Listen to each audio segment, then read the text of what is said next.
Hey YouTube, what's going on? So in this video I'm going to be showing you how to open up your PlayStation 3 Slim in order to really give it a good cleaning. So here's the tools that you're going to need to open up your PlayStation 3.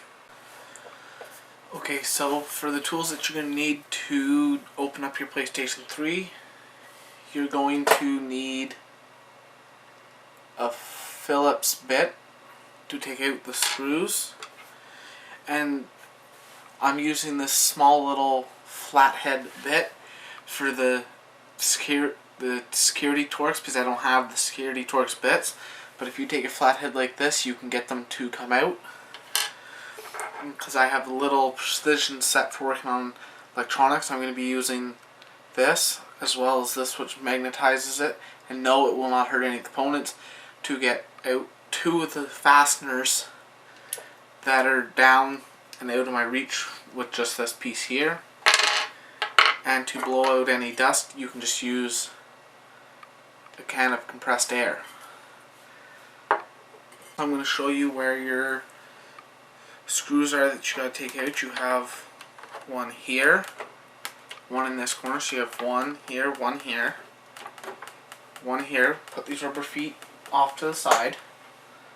And then you're going to want to take your little rubber bit, or your little flathead bit, if that's what you're using, and take out this plastic one. This plastic one, they just pop out. This plastic one right here.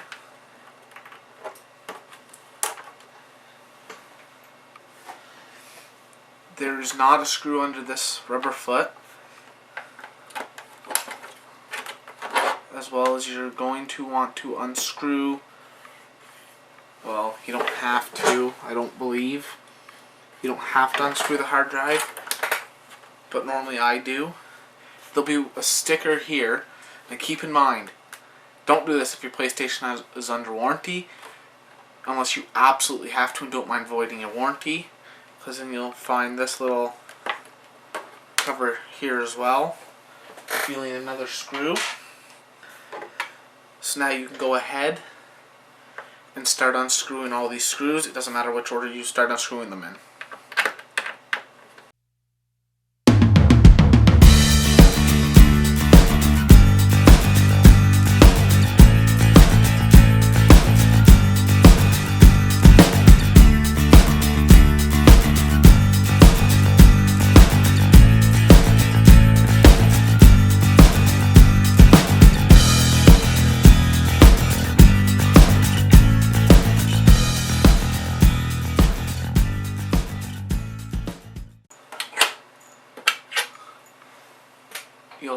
You should have 6 of these that came out, and you can put them to the side. Now go ahead and change your bit for these security torque screws. Now if you look down here, you have one screw here, one screw here, one screw here. Now you just take it,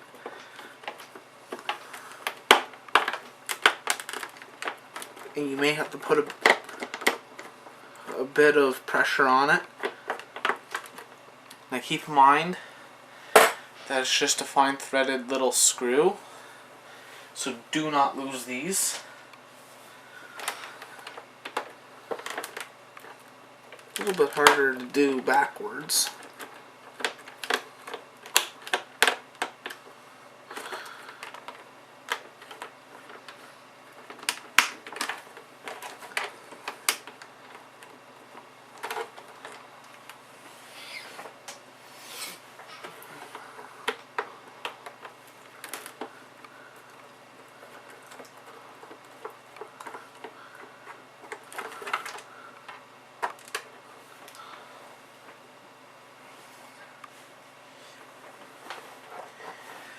Now this is where you're going to want to go ahead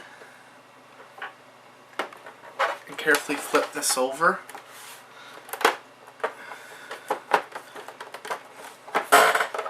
And just lift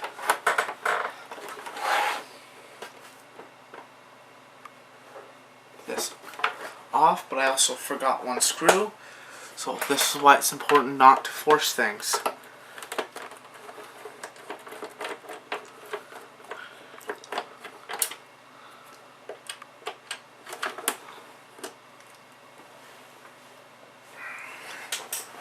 If you had to force that, you would have just snapped it. So now if you just lift carefully, there's your top panel removed. Now this is what the inside of your PlayStation is going to look like. So you're going to have a connector down in here that you can carefully just pull up. And a connector down in here that's going to have a little push tab that you can pull up on. Now you're going to take that bit out and put in your Phillips headed bit. And then take out this. There's two screws holding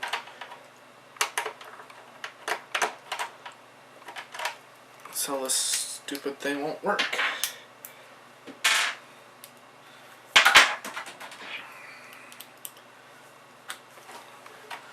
Take your little screwdriver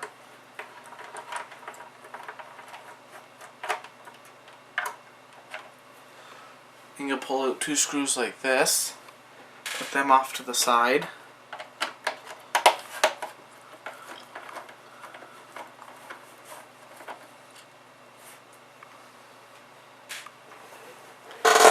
And gently lift up on this because it's held in on two pins on this side right here underneath. So just kind of rock it and slide it up because you can see there where the two pins go in. So you can set that off to the side. Now you can go ahead and start cleaning. I don't remove the heat sink fan, which is right here because I'm not getting into reapplying thermal paste. So you can go ahead and start doing your cleaning, and then I'll come back and show you and just kind of put it back together, and I'll just kind of almost like time lapse it. So all you do is never let the fin span freeze.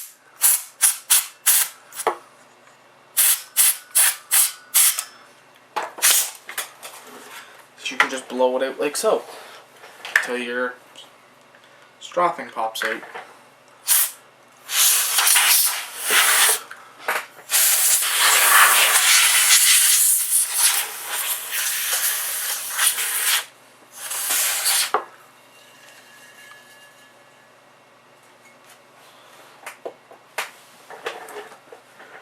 So now that you're ready to put this back together, make sure your connectors are out of the way, and make sure that those two pins are going to line up over here. As you can see, they just dropped on, pushed in, and now you want to line up those two screws that you pulled out of here.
now you have the PlayStation fully back together and functioning. So now all you gotta do is plug it in, boot it up, and away you go. Continue playing your games, Blu-rays, surfing the web. And if you really want to, you can wipe down the case if that matters to you. So I hope this video has helped. So thanks for watching. Please comment, rate, and subscribe, as well as head on over, hit like on the Facebook group, follow me on Twitter. All the links will be in the description below.